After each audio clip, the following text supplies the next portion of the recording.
It's happening. The movie event of 2023 is officially a go. Or should I say, a god. No, I shouldn't.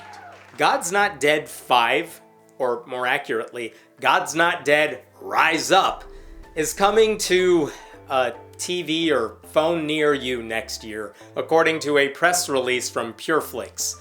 Production on the film will begin later this year. And I know what you're thinking. There was a third film? No. You're lying. That never happened. Much less a fourth film. What the hell was a fourth film about? Freedom is a fragile thing, and it's never more than one generation away from extinction. And those in world history who have known freedom and then lost it have never known it again. Why was there even a sequel at all? How many times can this god die? To me, he's not dead. Get your act together, atheists, and finish the damn job. But here's the thing about Christianity that you need to understand. There is money in that religious piñata. And David A.R. White, the co-founder and managing partner of Pure Flix, and the main character in the previous two God's Not Dead films, will not stop until he's taken every possible swing at that animal. White, which is somehow not the name of his character in the series, will once again star in this vanity project. And, no joke here, Christian nationalism is the focus. Here's what to expect in God's Not Dead Rise Up. When a favored incumbent suddenly suspends his candidacy for Congress, an embittered but brilliant campaign strategist is lured out of retirement and convinces Reverend Dave Hill to run for office. The race pits them both against formidable opponents from their past, each with plans to inexorably remove religion's influence on public policy. Set against a backdrop of unprecedented political, civil, and spiritual unrest, Dave struggles to answer an increasingly relevant question of our time.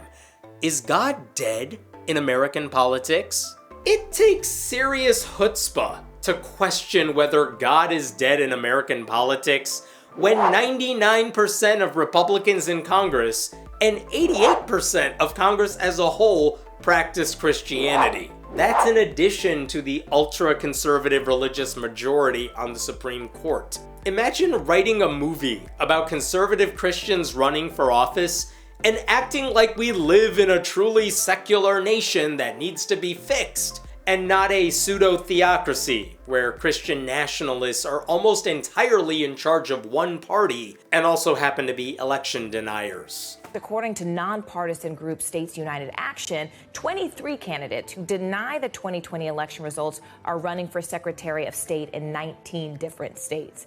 Is that how this movie ends? Reverend Dave Hill loses the race, but all the conservative Christians insist it must have been a fake election, and then there's a lawsuit, and Mike Lindell makes a cameo for some reason.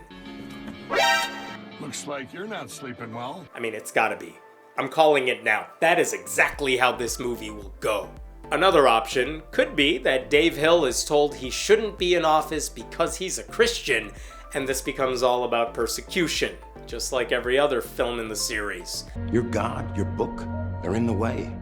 You feel that you're making a last-ditch stand for your faith. Because persecution has always been a selling point for Christian audiences, no matter how good they actually have it. They love to complain about how little respect they get, but there's no non-Christian group they would ever trade places with when it comes to sheer power and influence.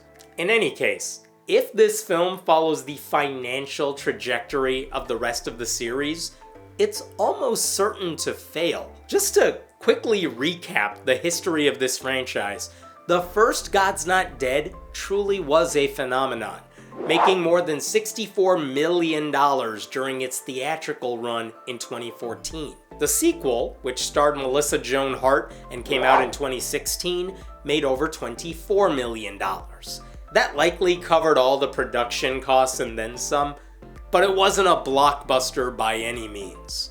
God's Not Dead: A Light in Darkness the third film in the series, which had John Corbett from Sex and the City and My Big Fat Greek Wedding, and a cameo from Judge Jeanine Pirro. This reverend did attack this kid, and now he's calling for the kid to get put away for 30 years? That's insane. Well, and there you have it. Both sides are totally fired up. Huge protest is planned for the weekend, and this is teed up for disaster. Made about $7.4 million. I mean, not even close to the other two. And most of that money, I assume, was just spent on wine. God's Not Dead, Crisis in the Courts, the fourth film in the series, was never made because I just made that up. But come on. You almost believed me for like a second. The actual fourth film in the series, God's Not Dead, We the People, which included another cameo from Judge Jeanine for some reason. If your children do not show up at school a week from Monday, you will be charged with contempt of court, meaning you will be incarcerated. Was only released in a handful of theaters for a limited run, and made just over $1.1 million. At that point, even evangelicals have stopped paying attention. But it was used as a promotional tool to get Christians to subscribe to Pure Flix's paid streaming service. Pure Flix Entertainment, bringing you the best in Christian movies with the brightest stars. Which is meant for the sort of person who binge watches Christian movies non-ironically, but also had no idea there was a streaming service just for you. I have to believe the overlap of that Venn diagram is about 3 people. The point is, no one actually watched that movie. I feel like I could start a conspiracy theory to say it only existed as a marketing campaign with movie posters and a trailer and whatnot, but they never actually filmed it. And you would at least think, well, maybe.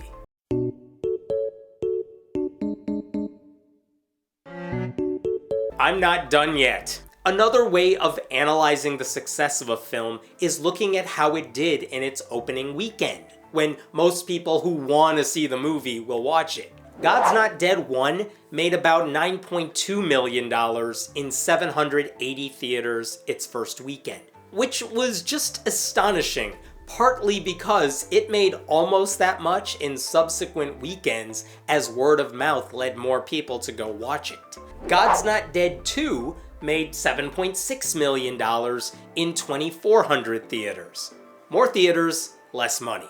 God's Not Dead, A Light in Darkness made $2.7 million in 1,693 theaters. Fewer theaters, a lot less money. God's Not Dead, We the People made $1.2 million in about 565 theaters. How bad is that? Kirk Cameron's Saving Christmas made more money per theater on its opening weekend, and that movie's one of the worst rated films in IMDb's history. Some want to pull down every manger scene and tell us why our favorite Christmas traditions are wrong. You see the pattern though. Less money, fewer theaters, dwindling interest. All of that is to say, no one needs a 5th God's Not Dead film. I mean, no one needed a second one either, but at least there was money to be made. God's Not Dead 5 will likely just stream on Pure Flix, making it even harder for churches to plan group outings to go see it. So at this point, it feels like nothing more than a right-wing script from the reject pile that's getting a God's Not Dead logo slapped onto it, because that's the only way the producers can get anyone's attention. The franchise isn't even about God anymore.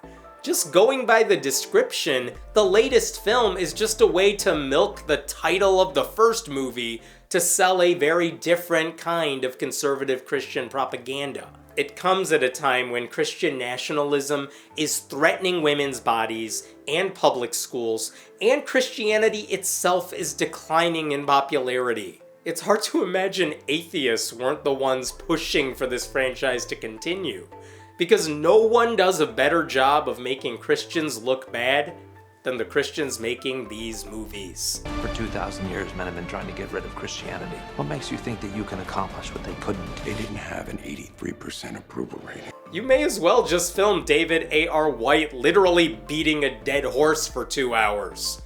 At least that would be more honest than anything you'll see in the new movie. And I'll be honest, if that was in theaters, I might buy a ticket.